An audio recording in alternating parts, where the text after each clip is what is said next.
Hello and welcome to my FlossTube channel. I'm Jean Farish and I am so glad that you're here with me today.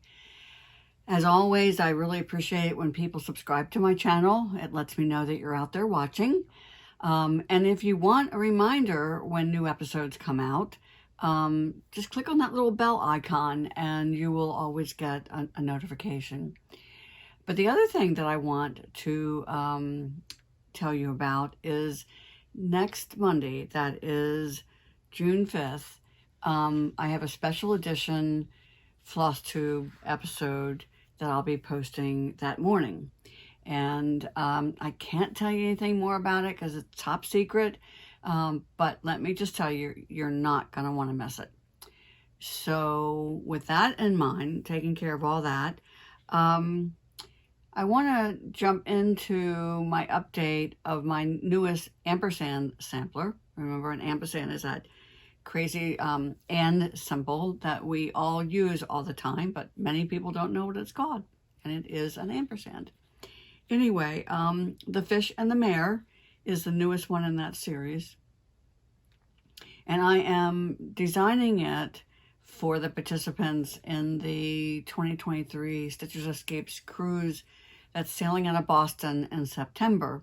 And then sometime after the cruise, I'll be publishing it because, even though the symbolism and the verse is particular for that cruise, it really celebrates New England and those maritime provinces of Canada.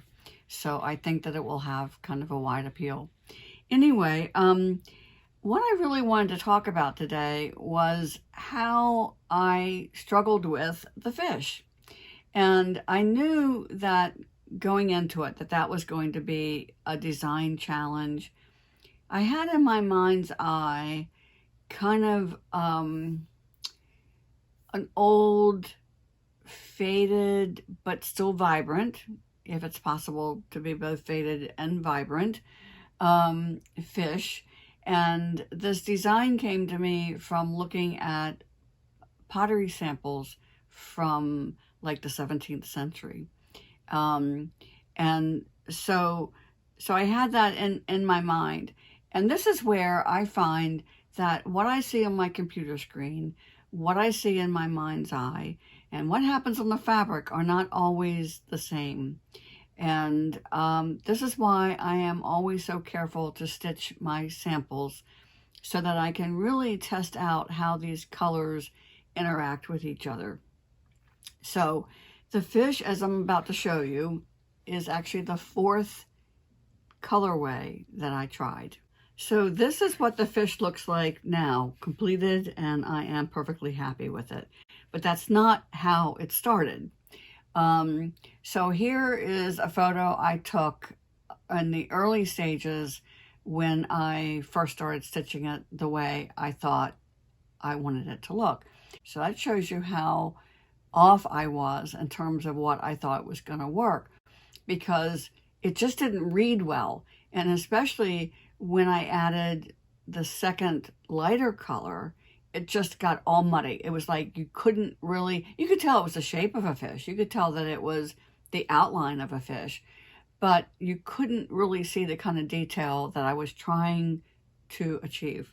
So then I darkened that darker shade and kept the lighter shade the same. Still didn't like it.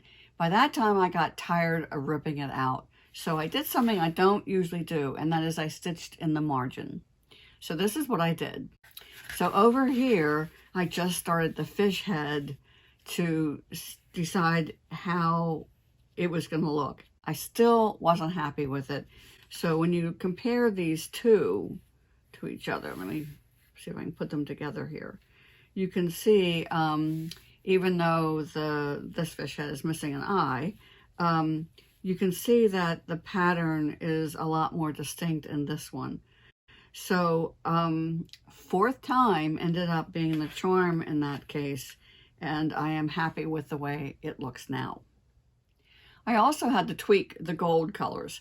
I started with the trefoil here to symbolize the French influence in Quebec and the Maritime provinces. And I was happy with that. It's actually 2 shades. I'm not sure it really shows up, but there's a very subtle shading in there. But then when I started stitching these little hearts that I wanted to be subtle, but I wanted you to be able to see them, and the ampersand, I realized that my lighter shade of gold was too light. So I had to change that. And then that ended up affecting the colors of the mare, because when I used the darker of the light colors of gold, so when I went from, say, pale to just light in here, then the green I chose to fill in just blurred together. You couldn't see what the design was supposed to look like. And so I had to change that green.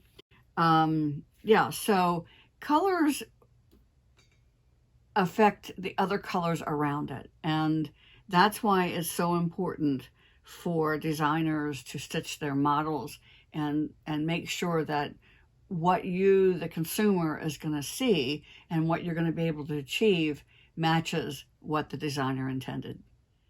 And the other thing that I want to share with you, and using the sampler as an example, is that stitchers, especially beginner stitchers, but I even see intermediate stitchers doing this, that they are so tuned into stitching in rows that that's kind of how they approach everything. And sometimes stitching on the diagonal is what's going to make the most sense. And that's what I found is true in the flower motifs in this particular sampler. So this is what the flowers are supposed to look like. And by the way, when I was preparing for this, I realized I had omitted the center of these 2 flowers. So I will go back and fill those in. And the reason I noticed it was when I was figuring out a good pathway for stitching the rest of the flowers. And of course, you see that it's like I've got 3.5 done, and I have just this one and another whole 1.5 one left. And I finally figured this out. But this is why I'm sharing it with you now, so that when you are ready to stitch this, you'll have a little bit of a heads up. So what I did was, when I threaded my needle with this color, everything that you're seeing in here is all the same shade of pink. So I stitched these 3 stitches, and then I went all the way over here simply because it was easier to see that that stitch touches the stem here. So I stitched these 3, and then these 3, and these 3, and these 3, came back into the center, and then came across to do this bud. And knowing that the centers of these flowers are going to get filled in, all of these traveling threads that I left are going to get buried by the progression of the stitching. So I share this with you again, just as kind of a little reminder that stitching in rows doesn't always make sense. And I get that why people think that. I was the same way. I remember distinctly stitching my very first sampler, and I assumed that you stitched in rows. So as I'm approaching lettering, and again, let me just use the sampler as an example. So stitching something like the letter A, well, that's probably not the best example, but obviously, you've got this one, and then do I stitch this, leave a gap, and stitch another one? Stitch, leave a gap, stitch. And what I tend to do with letters now is to stitch them the way I would perhaps write them. So I might start here and work up and come down, catch the stitch as I'm coming back down. But a better example is the letter D. If you are really focused and stitching only in rows, you're going to stitch this, a gap, stitch 3, stitch 1, leave 3 empty, stitch 1. And of course, if you're doing a half cross over and a half cross back, now I've got 2 traveling threads behind there. And then if I stitch 1, gap, 1, stitch, leave 3, stitch 1. You can see where on the back you end up with this mass of threads. And again, I'm not going to get into the argument of do your backs matter, but what ends up happening is that you are padding the back, and you are adding a density of the color to the back that inevitably will show on the front. Maybe if it's a light color, it won't, but your darker colors definitely will. And that's why, again, I just would encourage you to think in terms of diagonals and other patterns when you're stitching. Besides working on the Fish and the Mare sampler, I've also been stitching a model for Debbie Rowley, which I will share with you in a future video. And I have been just busy with traveling and other things. And so I kind of let my Etsy shop fall by the wayside. So I am busy restocking that and adding some new things. I am cutting fabric that is the right size for all the ampersand samplers. Since they are within a stitch or two the same size, any one of these cuts will work for any one of the, what do I have, 6, 7 of these samplers done. So let's do a parade. We have the 2 turtles and a flamingo, and Fish and Mare, which you just saw. Hare in the Basket was actually the very first one in this series. And then the Deer and the Grapes I did initially as a stitch along. Golly, I can't even remember now when it was, but it's been a number of years ago.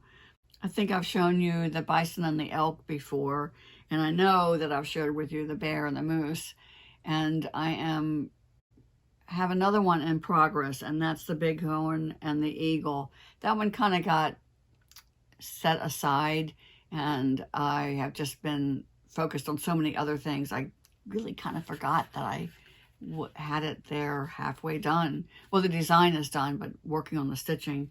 So I've got that one that's going to get back into the rotation. And I got frames for 2 of them when I was on my trip.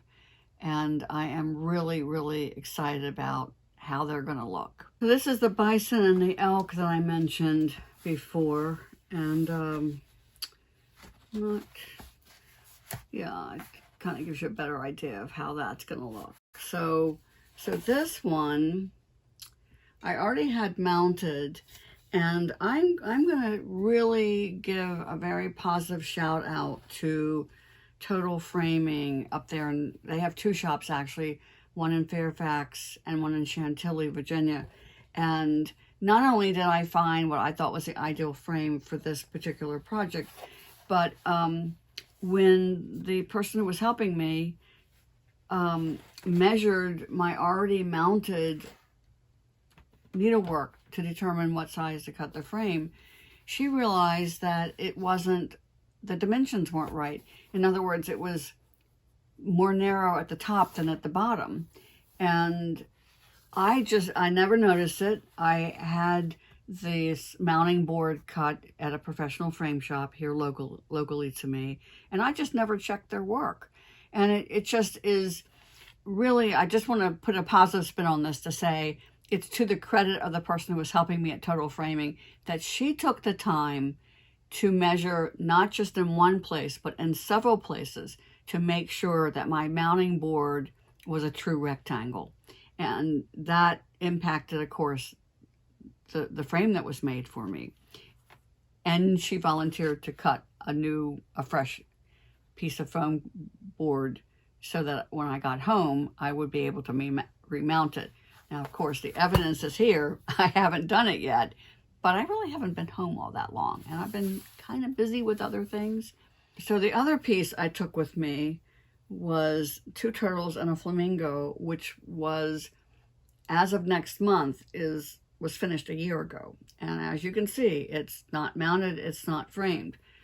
And the reason it's not framed was I couldn't find a frame that I liked with it that would go with the other things in my home and kind of with the series. The frame I ended up deciding on isn't quite as traditional as these others, but it's the perfect frame for this piece. So I like the fact that You know, it's like you pay good money for something that looks beat up, but it just is exactly what I wanted for this frame. The dominant colors of the green and the blue complemented the piece. The sort of rustic look, I think, went with the whole sort of beachy theme. So I'm just really pleased at how this one's going to look. So just to kind of give you pan this just a little bit so you can see what we're talking about here. So it's coming along.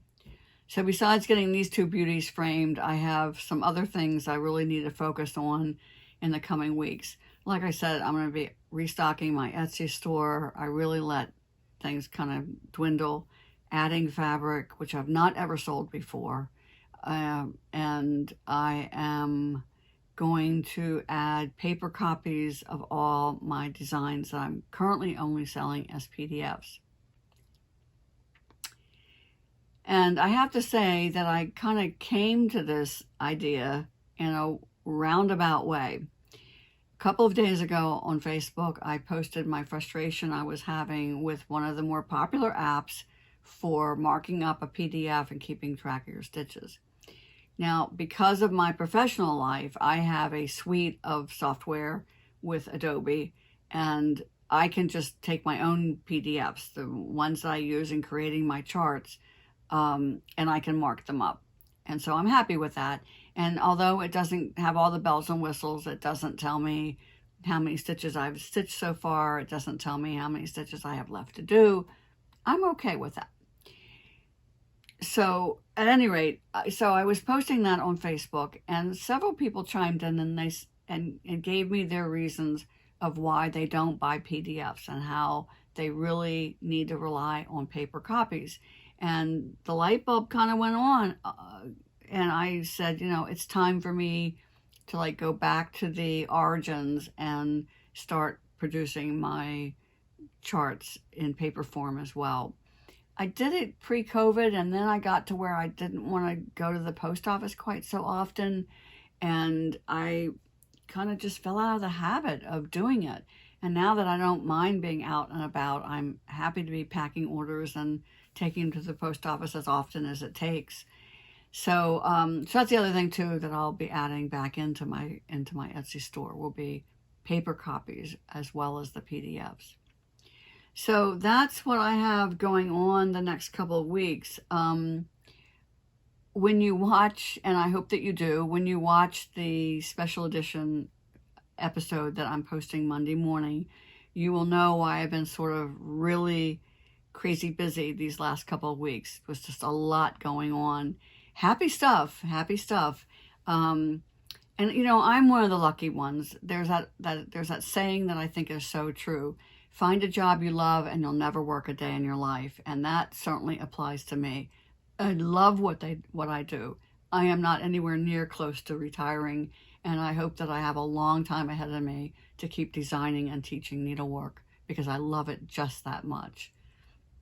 So between now and next week, stitch happy, stay safe, and I'll see you then.